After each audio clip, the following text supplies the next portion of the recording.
रोडला आहे आणि जर तुम्ही घोडबंदर रस्त्याचे मुख्य हायवेचे जर खड्डे पाहाल तर तुम्हाला कळेल की एक एक खड्डा खाली एक एक फूट खोल आहे हां, आणि जवळजवळ 10-10 फूट लांब रुंदीचा खड्डा मला वाटतं या रस्त्याला पडलेले आहेत.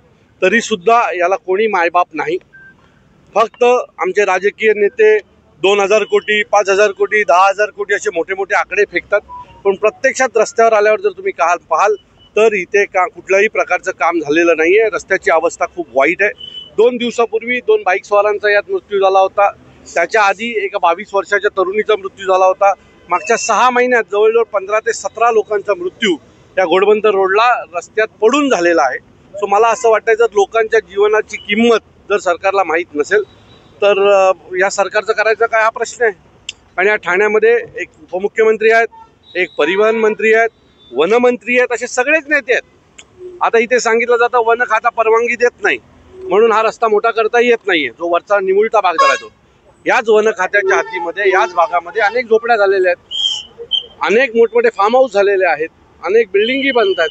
त्याला परवानगी मिळते, पण लोकहितासाठी जो रस्ता आहे तो मोठा करायला जर परवानगी मिळत नसेल तर याच्यापेक्षा वाईट काय असू शकतं. संबंधित मंत्र्यांनी सगळ्यांनी एकत्र बसावं आणि रोडच्या बाबतीतला निर्णय घ्यावा ही आमची विनंती आहे त्यांना.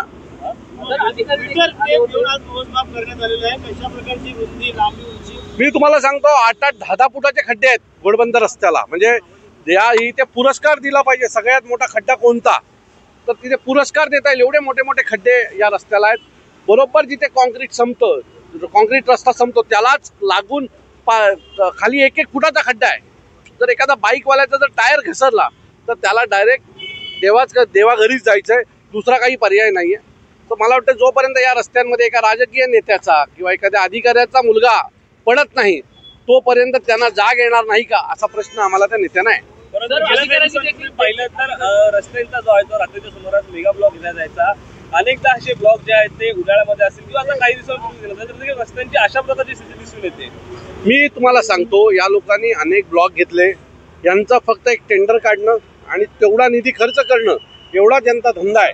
नंतर त्या रस्त्याचं काय होईल, त्याचं काय झालं याच्याशी त्यांना कोणालाही काही घेणं देणं नाही आहे. हा सगळ्या टक्केवारीचा बाजार आहे आणि या टक्केवारीच्या बाजारामध्ये लोक मरतायत. लोकांना त्यांच्या घरातलं कोणीतरी कमावावं लागतंय. हा सगळा टक्केवारीचा बाजार आहे. टक्केवारीमुळेच इथले रस्ते खराब आहेत. मी आज जेवढे अधिकारी आले होते त्या सगळ्यांची एक 8-10 दिवसापूर्वीच बदली झालेली आहे. तर त्यांना तशी या रस्त्याच्या बाबतीमध्ये खूप जास्त माहिती नाही आहे. त्यांनी आमच्याकडे 1 महिन्याचा वेळ मागितलेला आहे. आम्ही म्हटलं ठीक आहे 1 महिना देतो, पण 1 महिन्यात जर काम झालं नाही तर आम्ही आमच्या शब्दावर पक्के जे बोललो ते कळलं.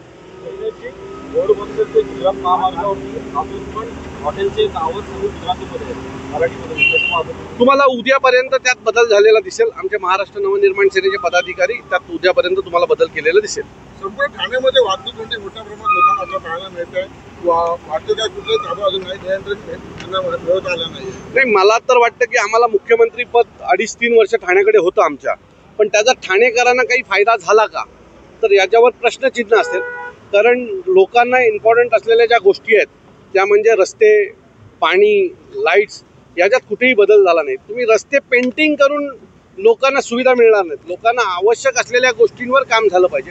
तो आमच्याकडे 3 वर्ष होते ठाण्याकडे मुख्यमंत्री पदाचा, पण त्याचा ठाणे शहराला कुठे काय फायदा झाला का किंवा आमचा एखादा रस्ता चांगला झाला आहे, घोडबंदर रस्त्यावर काही नवीन येतंय मागच्या 3 वर्षात, अशी कुठलीही गोष्ट आम्हाला काही दिसली नाही.